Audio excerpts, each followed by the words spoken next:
Doctor death वो नाम जिसने 50 से ज्यादा लोगों को अपना शिकार बनाया, 125 से ज्यादा अवैध किडनी ट्रांसफर करवाए, जिससे 7 फैसलों में उम्र कैद और 1 में मिली फांसी की सजा। ये कहानी है उस शख्स की जिसने डॉक्टर की सफेद कोट को खून के छींटों से रंग दिया, जो इलाज के नाम पर मौत बांटता रहा। ये कहानी है अलीगढ़ के छर्रा गांव के उस देवेंद्र शर्मा की, जिसे लोग अब डॉक्टर डेथ के नाम से जानते हैं। देवेंद्र शर्मा का जन्म उत्तर प्रदेश के एक सामान्य परिवार में हुआ था।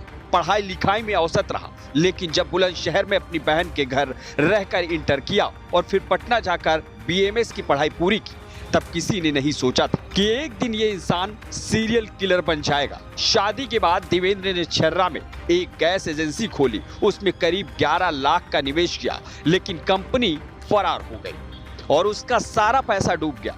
यहीं से उसके अंदर का शैतान जाग उठा। उसने अंग तस्करी का रैकेट शुरू किया और फिर 1998 से 2004 तक 125 से ज्यादा अवैध किडनी ट्रांसप्लांट कराए। पुलिस के मुताबिक एक ट्रांसप्लांट के लिए वह 5 से 7 लाख रुपए लेता था, लेकिन ये गंदा कारोबार भी उसकी दरिंदगी को संतुष्ट नहीं कर पाया। साल 1994 में उसके खिलाफ पहली एफआईआर दर्ज हुई, एक कातिलाना हमले की। यहीं से उसकी क्राइम हिस्ट्री की शुरुआत हुई। साल 2004 में मुरादाबाद पुलिस ने जब उसके ट्रांसप्लांट गैंग का भंडाफोड़ किया, तब उसका नेटवर्क पूरे उत्तर भारत में फैला हुआ था। गिरोह के कुछ सदस्य पकड़े गए, लेकिन देवेंद्र नेपाल भाग गया, बाद में वहीं से गिरफ्तार हुआ। लेकिन डॉक्टर डेथ का असली खौफ तो तब सामने आया जब उसने कबूल किया कि वह टैक्सी ड्राइवरों को अपना शिकार बनाता था। वो पहले टैक्सी बुक करता था, फिर ड्राइवर की हत्या कर देता था और शव को कासगंज की मगरमच्छों से भरी हजारा नहर में फेंक देता था। वहां शव पलक झपकते ही गायब हो जाता है और पुलिस के पास कोई सबूत नहीं बचता है।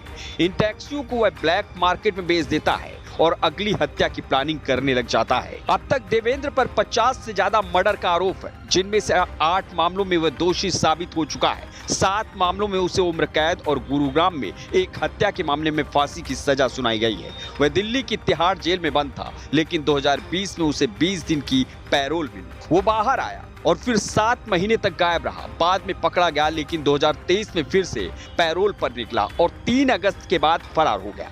भागने के बाद वो राजस्थान के दौसा जिले में एक आश्रम में पुजारी बन गया। प्रवचन देता था, धर्म की बातें करता था और अपने अतीत को राख की तरह ढकने की कोशिश कर रहा था। लेकिन दिल्ली पुलिस की क्राइम ब्रांच ने उसकी खोज के लिए आधा दर्जन टीमें बनाई, जिसके बाद इस डॉक्टर को दौसा के उसी आश्रम से प्रवचन देते हुए धर दबोचा गया। आपको बताते चले कि 33 सालों से ये डॉक्टर अपने गांव नहीं लौटा। गांव पुरैनी अब सिर्फ उसकी दहशत की कहानियों के लिए जाना जाता है। वहां उसका पुश्तैनी अब मकान खंडहर बन चुका है। माता पिता की मौत हो चुकी है और एक भाई सुरेंद्र शर्मा सीआईएसएफ में दरोगा है, जो कासिमपुर पावर हाउस में तैनात है। गांव में अब सिर्फ 7 बीघा पुश्तैनी जमीन बची है, जिसे उसका भाई संभालता है। डॉक्टर डेथ अब फिर सलाखों के पीछे है, लेकिन उसके अपराधों की फहरिस्त और अतीत की दरिंदगी लोगों के जहन में आज भी डर की तरह दर्ज है।